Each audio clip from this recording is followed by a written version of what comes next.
喂，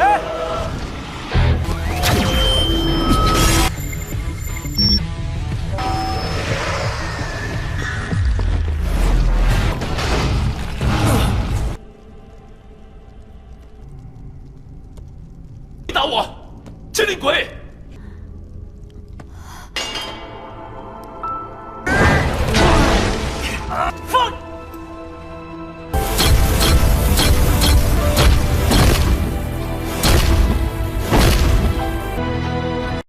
Halo semuanya, selamat datang di Ruang Film. Bagaimana kabar kalian semua? Semoga selalu sehat dan baik-baik saja.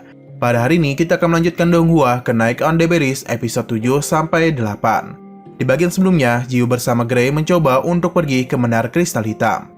Di sana dia sangat terkejut setelah menemukan sesuatu yang menurut mereka selama ini salah menduga mengenai Apocalypse of Throne. Karena sebenarnya itu adalah makhluk yang dapat menghancurkan alam semesta, yang disebut sebagai Abyss kuno.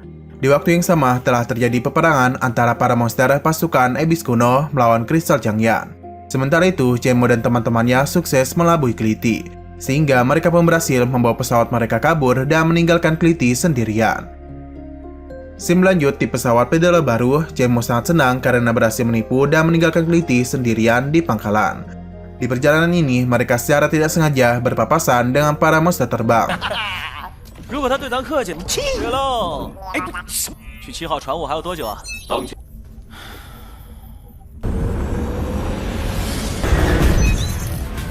2重波。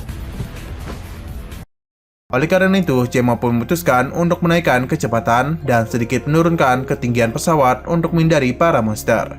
Ternyata para monster itu tidak menargetkan Shenmue dan teman-temannya, tapi malah menuju ke arah pangkalan, sehingga itu akan menjadi sebuah ancaman bagi Cliti yang sendirian di sana. Menyadari hal demikian, Shenmue merasa khawatir. Dia sempat berencana untuk kembali ke pangkalan dan menolong Cliti. Namun rencananya ditolak oleh Komandan Batalion kedua, dan alasan rencana bahwasanya mereka sudah menyiapkan segalanya selama 235 hari untuk membawa Shenmue pergi dari Starwheel. Sementara itu di pangkalan, Cliti masih saja berjuang sendirian menghadapi para monster. Setelah mengalahkan monster-monster yang berada di sana, dia itu harus tetap bertarung untuk menghadapi para monster terbang yang baru saja datang dan menyerang dirinya. Monster-monster itu membuat Cliti terpojok, bahkan pertahanan miliknya saja nyaris dihancurkan.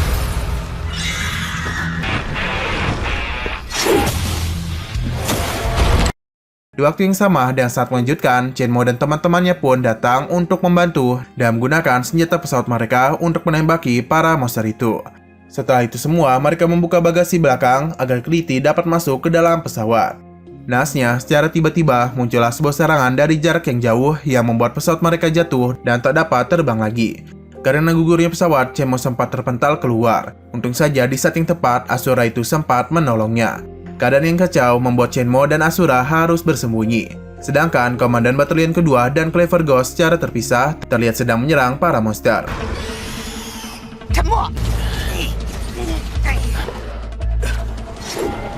Kemudian Cliti dan Asura juga ikut membantu, sehingga mereka berempat pun bersama-sama berperang melawan serangan dari para monster terbang. Di saat itu juga, Komandan Batalion kedua menyuruh Shenmue pergi ke lantai 2 menara kontrol, yang dilengkapi sistem peledak. Jika Shenmue dapat mengarahkan monster terbang ke arah menara lantai 2, ledakan nantinya dapat membantu mereka untuk menghabisi monster-monster itu. Untuk mengaktifkan sistem peledaknya, Komandan Batalion kedua meminta Shenmue untuk membawa Huhu bersamanya, karena dia akan mengirimkan proses operasi peledaknya secara spesifik kepada Huhu. Setelah itu, Shenmue pun bergegas mengambil sebuah alat gelombang suara untuk memancing para monster, dan ia pun segera menggunakannya sambil memakai skateboard terbangnya. Sewaktu dia sedang memancing para monster, dia melemparkan Huhu ke dalam menara kontrol untuk mengurus sistem peledaknya.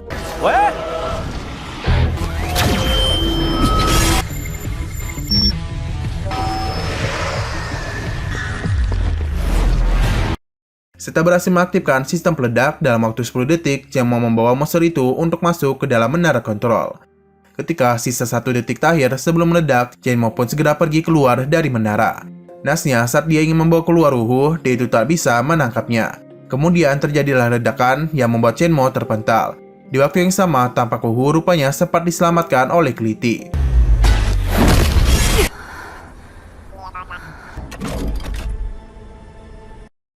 Beberapa saat kemudian muncullah sebuah monster terbang raksasa yang ditunggangi oleh York. Baru saja tiba, dia langsung melemparkan sebuah tombak yang sangat cepat kepada Keliti. Hingga hal itu pun membuat Keliti jatuh pingsan.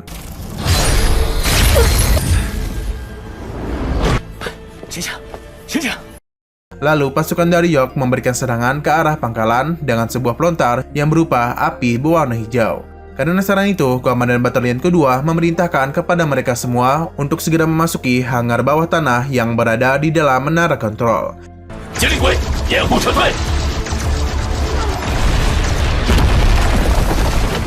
Sampai di sana, mereka berencana kabur menggunakan pesawat yang tersisa, yang mana roda pendaratan pesawat itu telah rusak. Jadi, Chen Mo mencoba untuk bergegas memperbaiki rodanya terlebih dahulu.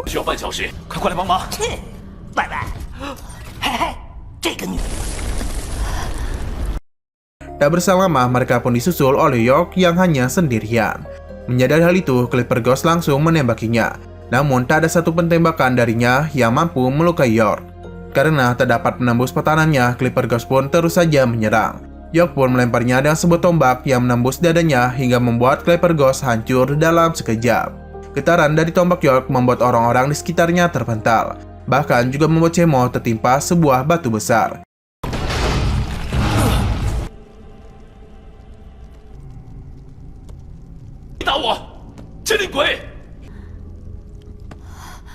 Setelah itu, Keliti mencoba menyerang York. Tapi serangan itu dapat ditahan olehnya dan kemudian dia mencekik Keliti lalu melemparkannya. Bisa juga Keliti sangat keheranan karena tingkah laku York yang tak dapat mengenali dirinya. Ketika Komandan Batalion kedua tak mampu bergerak karena ditimpa reruntuhan. Sedangkan Clipper Ghost juga sudah tewas, serta Keliti yang juga tak berdaya. Asura pun dengan penuh keberanian maju sendirian untuk menyerang York. Semua serangan dari Asura memang sempat mengenai York terus-menerus, tapi anehnya serangan itu tak dapat melukainya.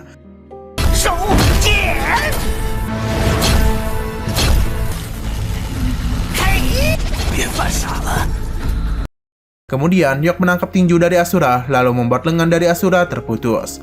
Meskipun begitu, Asura tak menyerah begitu saja dan tetap memukul York sekuat tenaganya. Sudah itu, York menangkap kepala Asura dan membantingkannya ke tanah, lalu menarik kepala Asura hingga membuat kepalanya terputus begitu saja.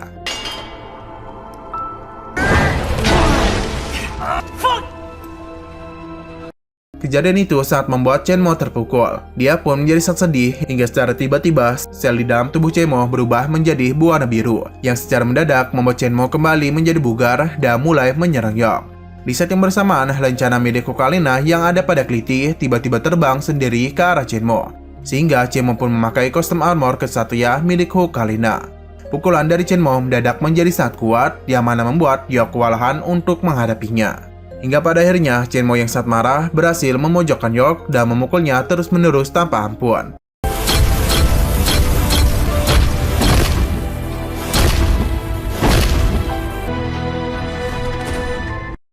Setelah membuat York sama sekali tak berdaya lagi, Chen Mo pun jatuh pingsan. Kemudian, York akhirnya kembali sadarkan diri dan langsung memanggil Keliti. Sayangnya, belum sempat memberitahu mengenai Ocarina, York sudah tewas terlebih dahulu.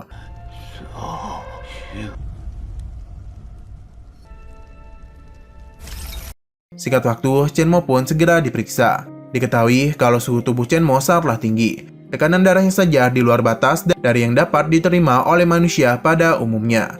Keliti pun bersama Komandan Batalion kedua lalu mencoba untuk membawanya pergi ke pesawat Ksatria Changyan agar segera disembuhkan.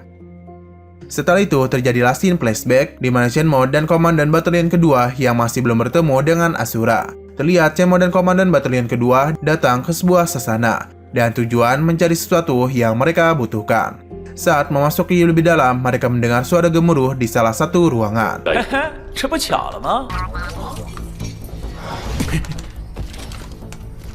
Di saat mereka memeriksanya, ternyata suara gemuruh itu berasal dari salah satu monster kecil. Tanpa berpikir panjang, Komandan Batalion kedua langsung menghabisinya. Di dalam ruangan itu terlihat gerombolan robot petinju yang tampak seperti Asura. Menurut Komandan Batalion kedua, robot itu adalah perangkat yang diproduksi secara massal berdasarkan juara tinju bernama Asura, yang mana hal itu hanya digunakan sebagai rekan tanding tinju. Karena saat kepo, Chen Mo pun memutuskan untuk memeriksa ruangan itu lebih dalam lagi, sehingga mereka pun sampai di sebuah ring tinju.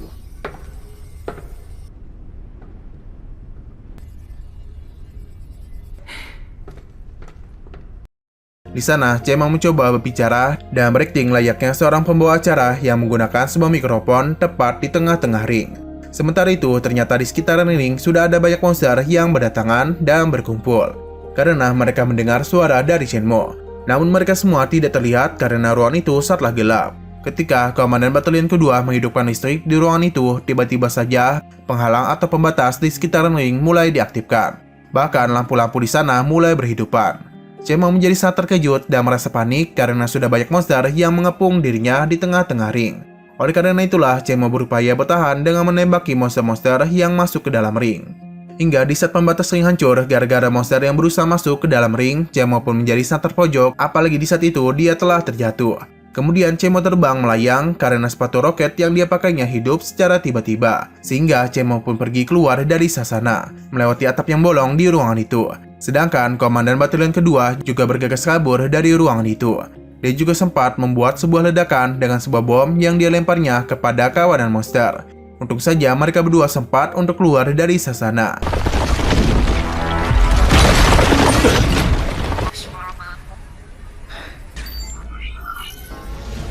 Setelah itu, Huhu mengarahkan Shenmue dan Komandan Batalion kedua untuk mencoba memeriksa sesuatu yang ada di dalam tumpukan batu. Di balik tumpukan itu, ternyata ada Asura yang tak sadarkan diri karena mengalami kerusakan. Beberapa saat kemudian, Cemo membawanya ke markas. Dia langsung mencoba memperbaiki kerusakan pada Asura. Tak berselang lama, Asura pun mulai hidup kembali. Dia merasa terancam dengan napas yang dilakukan oleh Shenmue, sehingga membuatnya bertindak agresif kepada Shenmue. Kemudian Cemo menjelaskan kalau dirinya hanya mencoba memperbaiki Asura.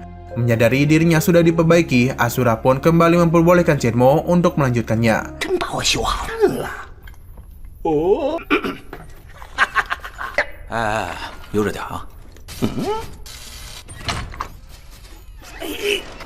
记得跟我说。 Sesudah Cemo selesai melakukan perbaikan, Asura pun menanyakan nama kepada Shenmue. Juga mengatakan kalau mulai saat itu, Shenmue akan menjadi saudaranya. Sehingga dia berjanji akan selalu melindunginya. Setelah itu, scene kembali ke Shenmue di masa sekarang, di mana dia mulai tersadar dari pingsannya di sebuah pesawat. Tampak di dalam pesawat itu tidak ada Clapper Ghost dan Asura, sebab tubuh mereka sudah rusak parah ditinggal di pangkalan sebelumnya. Karena Shenmue sudah kembali sadar, Komandan Batalion kedua pun memutuskan untuk kembali ke rencana mereka, yaitu pergi ke Demarga 7 untuk mengantar Shenmue. Namun, Clitty tetap saja memaksa Komandan Batalion kedua untuk tetap pergi ke Satria Changyan. Dan alasan ia ingin mencari tahu mengapa Shenmue bisa memakai armor kesatria milik kakaknya, serta menganggap kalau apa yang terjadi dengan York ada hubungannya dengan Shenmue. 我们再去船坞。为何能穿上我哥的战甲？约克，我要带他们离开这个鬼地方。身体里会有这么强大的力量？我也向来是新联邦人。 Akan tetapi, Shenmue tak ingin melakukannya. Dia justru menjadi sangat emosional kepada Clitty karena merasa menyesal mengorbankan Clapper Ghost dan Asura hanya untuk menyelamatkan Clitty. Lalu, Clitty terus saja bersikeras memaksa Shenmue untuk pergi bersamanya. Sampai dia pun mengancam Shenmue dan menodongkan sebuah pedang kepadanya. Tak rasa takut, Shenmue malah menantang Clitty untuk menebas pedangnya. Ia pun perlahan maju mendekati pedang tersebut. Sehingga Clitty pun memutuskan untuk mengurungkan niatnya. Di sisi lain, Komandan Batalion kedua memberitahu agar Shenmue segera mengencangkan sabuk pengamannya karena pesawat mereka akan melewati sebuah badai. Tepat di saat Shenmue memasang sabuk pengaman, Komandan Batalion kedua bergegas membuka pintu kabin belakang dan sengaja membuat Clitty terpental keluar dari pesawat. Nasnya, setelah membuat Clitty terlempar keluar, pesawat mereka malah tersambar oleh petir, yang membuat mesin pesawat mereka rusak total.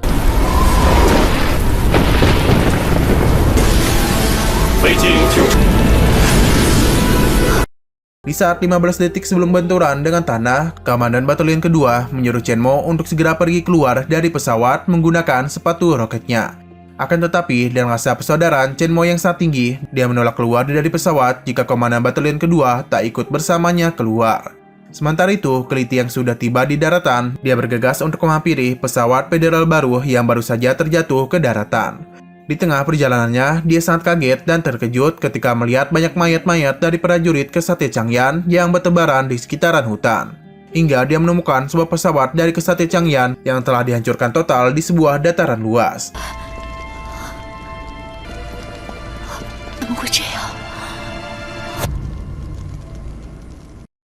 Nah, sayang sekali episode pada hari ini harus bersambung dulu. Oke, sekian dulu pada video kali ini. Untuk video selanjutnya akan segera hadir. Jadi bagi kalian yang ingin mengikuti series ini, langsung klik subscribe dan aktifkan loncengnya. Oke, terima kasih yang sudah menonton video sampai habis. Jika kalian suka pada video ini, klik like dan share ke teman-teman kalian tentang channel ini. Dan ditunggu aja kelanjutannya. Oke, sampai jumpa di video selanjutnya.